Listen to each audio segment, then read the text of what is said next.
Hi everyone, I'm Rusty Hale with PCS Outdoors. We're going to do a little product demo here on these body grip stabilizers. There's a couple different sizes I brought with me today. This one here is for a 220, 330. They will work on 280s. You just want to take that and bend this top in a little bit. Narrow that up. Here's a single stake with a, I call it a crab pincher top. That's probably not the right word for it, but that's what I call it. And I'll go through these. Here's a little 110 stabilizer. This is probably my favorite stabilizer if I was going to use iron stabilizers for 110s. How this works.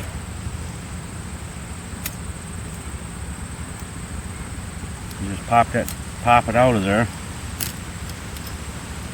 Well, make sure you keep a hold of them or you'll get your thumb pinched. You take that,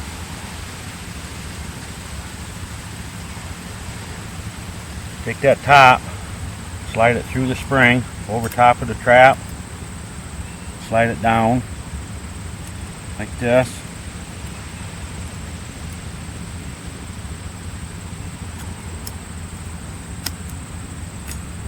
It'll land in this little cradle right here.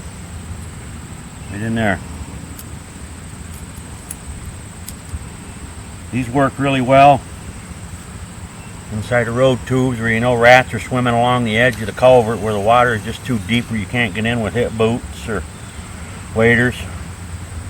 You can reach down and poke that into the bottom along their channel. If they're going up into a bank den, you can plug them in their runs. To stake this, to secure your trap to it, you can take the trap ring, just put it in there like this, run it down. It'll look just like that. Then you just take and put that in there.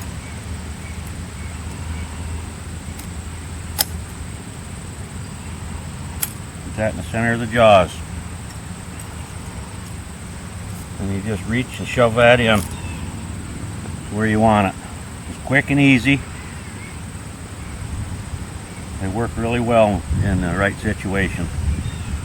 This one here is for a 330 body grip. Same principle. A lot of fellas use these in channels where the beaver's swimming. It just sets in there like this.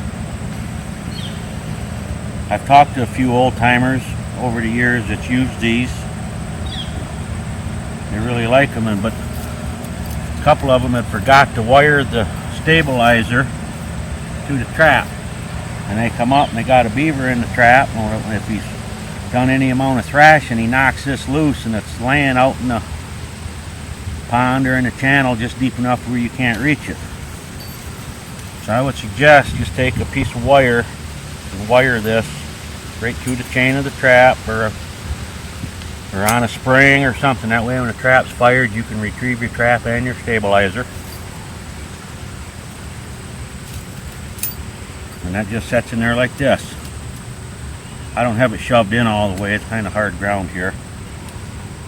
And as you can see, that trap it'll rock on there about a ½ inch. But that, to the beaver, that doesn't matter. I think that's probably best that that rocks, because when he's getting pulled into here, you know, that's kind of narrow. If he's coming off of a big channel, that's narrow. And I think if he's trying to squeeze through there, he feels that trap movement. In his mind, what he's going through is moving with him. I think he's just going to keep on shoving through it. This one here is 220 stabilizer. Same thing as the 330, just smaller.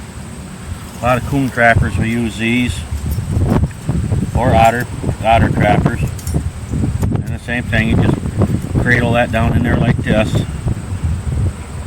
Put it in your trail or in a channel where an otter's swimming. And again, you want to make sure that you've got this stabilizer wired off onto this trap somewhere so you can retrieve it if you're using it in the water. If you're using them on coon trails, it isn't really necessary to stabilize or fasten the stabilizer to the trap. But I want to say, before you use these 220s on bare ground, you need to check with your DNR laws to make sure it is legal to use 220s in the area that you're trapping. You don't need to be going out setting these on open ground where somebody's valuable dog is going to get caught in them. You don't need to have that on your shoulders, getting somebody's valuable dog in these traps. This here is a drive-in stabilizer, stake stabilizer, all in one.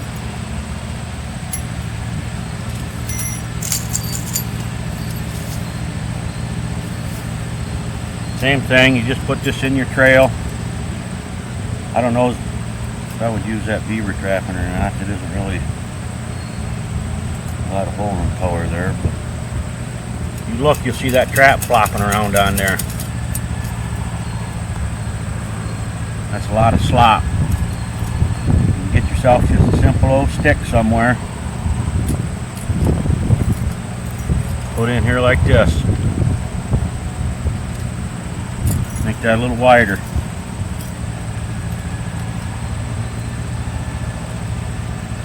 You can press your trap on that stick. That stiffens it up. This here, with that stake, you can just take your trap ring, run up there like that, and then when that's in the ground, you got your stake and support all in one. That's just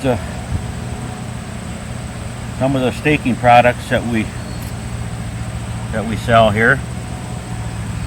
I hope this was informative. Any questions, feel free to call, and we'll do our best to answer your question. This is Rusty Hale with PCS Outdoors. Have a good day and God bless you.